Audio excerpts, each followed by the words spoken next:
Mr. Martinoni, another question I wanted to ask you, if you can explain this to me. It's going to be from the book of John, chapter 3, verses 15, when Jesus is talking to Nicodemus. Let me get there real quick. John chapter 3, verses 15. Here we are. Okay. It says that everyone who believes in him, he may have eternal life. When does that eternal life begin for a Christian? Is it after purgatory, or when does that start? And please answer that one. Don't go to another verse. Just when does that eternal life begin? That's all I'm asking. Um, then I'm going to go to John chapter 4, verses 10. This is the woman at the well. I'm going to read starting verse 10. Jesus answered her, "If you knew the gift of God and who is that asks you for a drink, you would have asked him, and he would have given you living water." Verse 11, she says, "Sir," the woman said, "you have nothing to draw with, and the well is deep. Where can you get this living water? Are you greater than our father Jacob, who gave us the well and drink from it himself and his sons and flocks?" So forth. But verses 13, it's John chapter 4, verses 13. Jesus answered, "Everyone who drinks this water, which is from the well, will thirst again."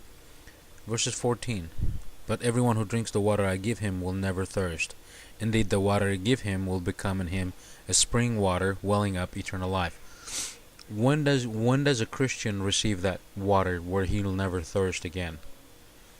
And what does he mean that he'll never have to drink again? And he explains it by saying he'll be welling up, meaning from inside him eternal life. When does that start?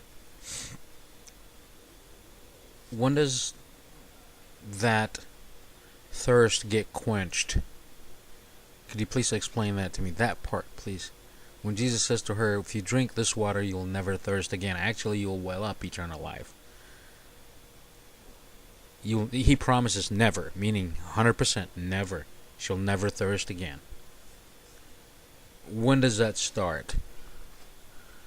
And does it have conditions? Because I don't see conditions here. So when does that non-thirst begin in a Christian's life? And what does it mean? If you could answer those, or any Catholic person, or any religious for that matter, when does that start? Okay, and explain to me, what does it mean? You will never thirst and you will well up eternal life. When does that happen? Is it here on earth, after you become a Christian, after you accept Jesus Christ? Or is it in purgatory, after purgatory? Or is it with conditions? Stick to the topic and to these verses. Please don't go to another verse. Thank you, sir.